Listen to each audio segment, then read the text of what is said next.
Hello, Gemini. Welcome in and welcome back to Go with the Flow Tarot. This is going to be a reading for the upcoming lunar eclipse on March the 3rd, but of course, unless otherwise stated, all tarot readings are timeless. So you might be on the verge of closing out a cycle just from the couple of cards that I've pulled so far. Bear with me while I get one more for what you don't see coming. Gemini's upcoming energies, please. Thank you ever so much. What wanted to be known there? Temperance, okay. Okie dokie, Gemini. All right, I see what's going on here already. So, you've pulled the Two of Pentacles for your overall general energy. When I pulled this card during your pre-shuffle, I saw the 9 and the 10 of Wands on the split. So very clearly, straight away, the message to me was, you're very close to completing a cycle that has taken a lot of work. But right now, you're kind of spreading your focus maybe a little bit too thin, and Spirit wants you to just put on one hat and focus on one wand at a time and work on bringing those home so you can drop them off and collect your harvest and close out that cycle. So that was my strong suspicion on that Two of Pentacles as your overall general energy. In your recent past energies, you might have been dealing with a fire sign. This is Leo's card, the King of Wands. It can incorporate Sagittarius and Aries as well. What it really is, though, is like the king of personality, the king of charisma, charm, foresight as well. But we'll clarify more to find out in a minute. In your present energies, you do have some self-imposed restrictions you're dealing with. It looks like they're gonna somewhat be sorted out in your upcoming energies, but presently you might be making a little too big of a deal out of something and not trusting your intuition and thinking that you have a tougher situation to get out of than what you really do. It's actually much simpler than what you're making it out to be. In your upcoming energies, you're gonna have to learn how to take some kind of loss and follow a spark of inspiration to go towards a new direction. So I really strongly feel like something needs to be let go of here so that you can focus on that cycle completion, but we'll figure it out, Gemini. Ace of Wands and the Five of Swords is what has come out for your upcoming energies. So let's get to clarifying. Even though I strongly suspect my hunch was accurate, I still will tap into the Two of Pentacles in Gemini's overall general energies, please and thank you. You certainly have some kind of decision to make. You do this from a place of self-love and self-care with the Lovers and the Nine of Pentacles on the split. You're in alignment with something, Gemini, and I really feel like what it is that cycle completion. We had the 9 and the 10 of Wands on the split when the Two of Pentacles came out. Clarifying the Two of Pentacles is the 8 of Wands. So I feel like this is Spirit telling you it is time to aim and fire all of your arrows of love at one thing. Your focus needs to be on just one thing right now. Whatever this is for you that you've been working on for quite a while, might feel a little burdensome, might feel like, you know, it kind of weighs your shoulders down at times, but you're really close to that cycle completion. So get that one hat on at a time and focus, my dear. I have no idea what this King of Wands is. It is your recent past, so I'm not going to dwell on it, but I do want clarity on the King of Wands in Gemini's recent past energies, please and thank you.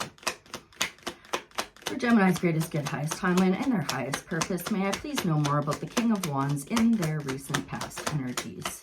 Why am I getting a wave of goosebumps? Oh, wow. 9 of Pentacles and the Sun on the split. So you know what? Even though because I have assigned Kings as outside energy coming in for my viewer, I strongly feel like this is your energy. The spotlight was on you in the recent past because of some work that you've been doing, likely some solo work. And it's leading towards you either making a wish fulfillment or receiving a wish fulfillment with the star coming out. This can sometimes indicate healing, but I do not get that vibe at all. So we have our first major arcana out here in the form of Aquarius. What else would you like to say about the King of Wands and the Star? I really just feel like that's the spotlight being on you, Gemini. So maybe you've got some kind of project that other eyes are on. More please on the Star and the King of Wands. Would you like to share any more on the Star and the King of Wands, Spirit? There we go. Thank you. Okay. The Emperor and the Five of Wands on the split. The Five of Wands did pop up a couple of times during your pre-shuffle. I think you're just really stepping into your own power there in the recent past. The King of Swords is Aquarius's card, so I mean, you could be dealing with an Aquarius, but it also can incorporate Gemini and Libra as well. What it really is, though, is the King of Wisdom. He has been through the most battles. He has seen the most. He has learned the most. He's the King of Wisdom. It can also be a mentor, a teacher, a guide, or a therapist, or that could be you stepping into that role. It's also really difficult when I don't know who I'm reading for, right, to discern. So you'll have to take it how it resonates and leave whatever doesn't for whoever it's out there for. All right, I'm going to leave that alone. I really think that's just you standing strong in your power, you know, working towards that cycle completion. Why do we get into the Eight of Swords then? What are those self-imposed restrictions Gemini is experiencing, Spirit? Or maybe you'd like to share some advice on how to release it, but I'd more like to know what they are. Blindfolds in the tarot represent not trusting your intuition, and that woman is blindfolded, so take note of that. Eight of Swords, thank you ever so much. The Hanged Man and the Moon on the split, double Pisces energy. So your self-imposed restrictions, you need to gain a new perspective on. And I think the best way to do that is by looking at who and what you're giving your energy to and who and what is giving energy back to you. Finding that balance on not putting something into something that doesn't give anything back. If there's even just a little bit of reciprocation, it's better than nothing. But if there's none, well, then you have to stop giving to whatever that is. More please on the Six of Pentacles and the Eight of Swords in Gemini's present energies. Six of Pentacles, Eight of Swords for the Gemini collective, please and thank you, Spirit. Thank you ever so much. Oh, okay, yeah. Strong, strong, strong message of trusting your intuition coming out. I mentioned it with the blindfold, and now we have the High Priestess and the Moon on the split. And this is a lunar eclipse reading, and those two cards are heavy moon energies. I did see this Five of Wands a few times, and now it has come out. So regarding either some kind of minor to like notable conflict in your life or competition. I'm going to pull one more. On the Eight of Swords, Six of Pentacles, and Five of Wands, I'd like advice now, please, for the Gemini collective. Help them find that balance, lift those restrictions, deal with that competition. There are polka dots on that Five of Wands, and the polka dots, geez Louise, there's the High Priestess and the Moon again on the split. Sweetheart, oh yeah, I seen this in the pre-shuffle a couple of times too. The Wounded Warrior. As I said, the 9 and 10 of Wands were on the split. So you just have a little bit more balancing of energies to do to get you out of that state and to close out that cycle. Now, some kind of spark of inspiration is going to help you come in. And you're going to need to take a loss somewhere. You got to let go of something. So let's get into it, Gemini. The Ace of Wands and the Five of Swords for the Gemini collective and their upcoming energies regarding this lunar eclipse on March the 3rd. For their greatest good, their highest timeline, and their highest purpose for the Gemini collective, please and thank you, Spirit. Wow, the moon just keeps on popping up, this time with the Nine of Cups. So, the Nine of Cups on the split, the Nine of Pentacles on the split, the Nine of Wands coming out. Some kind of spontaneous new mystery will likely present itself to you because the Ace of Wands is here. Check it out, Gemini. Be inspired to go down that road and see where it leads you. Follow that spark. And I mean, I'd say yes, if I were you, to whatever that is. I'm going to focus solely on the Five of Swords and see if we have any advice for the Gemini collective, specifically on the Five of Swords and their upcoming energies. Advice on the Five of Swords. Thank you ever so much. Then again, the Nine of Cups and the Moon on the split. You're going to get some kind of wish fulfillment. Hold on. Once you can narrow your focus, this is, I'm regurgitating the same message because the Seven of Cups came out. So that is feeling spoiled for choice, a little discombobulated, not really knowing good from bad or right from wrong.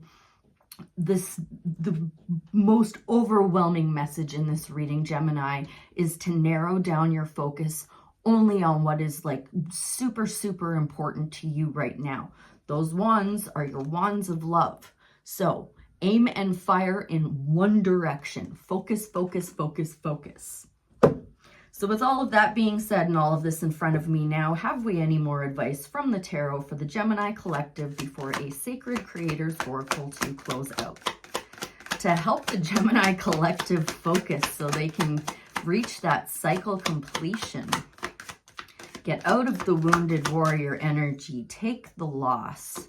Do whatever it is they need to do. I will mention, with those kings in your recent past energy, the roles can be reversed. I think now that I'm saying this, I might have already said it. Thank you. Oh, okay.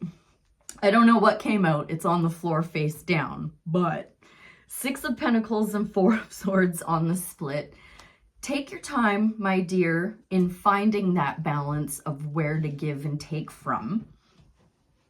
Rest, relax, recover, meditate, pray for a blessing, and either ask for some help or like from your partner, or consult a side of yourself that you don't often consult with.